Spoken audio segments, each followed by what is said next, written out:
ఇప్పుడు ఇది దేనికన్నా మంటక చెప్పు చెప్పు మాట్లాడాలి.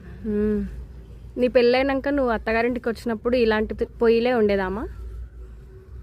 ఇలాంటివంటే 3 దిక్కుల ఇటుకలు పెట్టి మా పక్కన కుండ పెట్టి అట్లా ఉండే.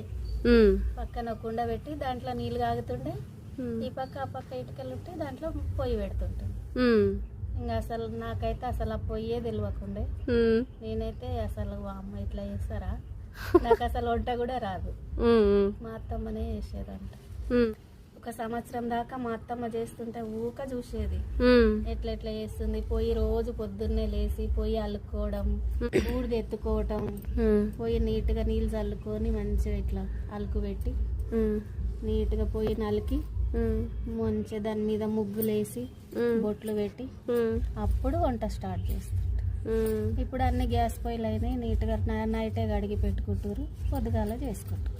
మా చిన్నప్పుడు కూడా వాడుతుంటే నువ్వు పొట్టుపోయి. మేము అది తర్వాత పొట్టుపోయి, ఆ పొట్టుపోయి ఏంటంటే ఇట్లనే సేమ్ ఇట్లనే ఉంటుండే.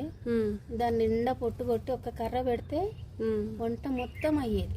అదే అదే ఇంకా కర్రలు ఎక్కువ పట్టవు, ఒకటే కర్రతోని ఉత్త పొట్టు కాలిపోతా ఉండేది. పొట్టు సెగకే అన్నం కూర అన్ని అయినాక మళ్ళీ అందరికి నీళ్ళు కాగేది.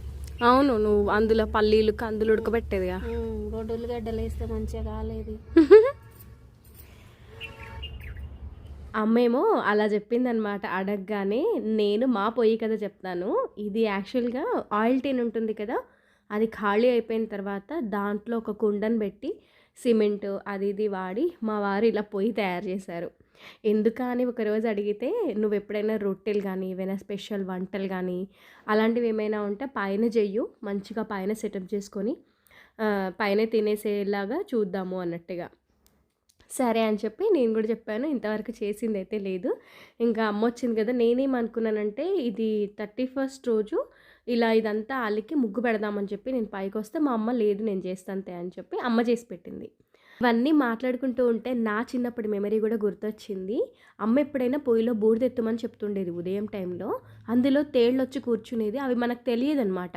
చేయి పెట్టినప్పుడు అవి కనబడతా ఉండేది.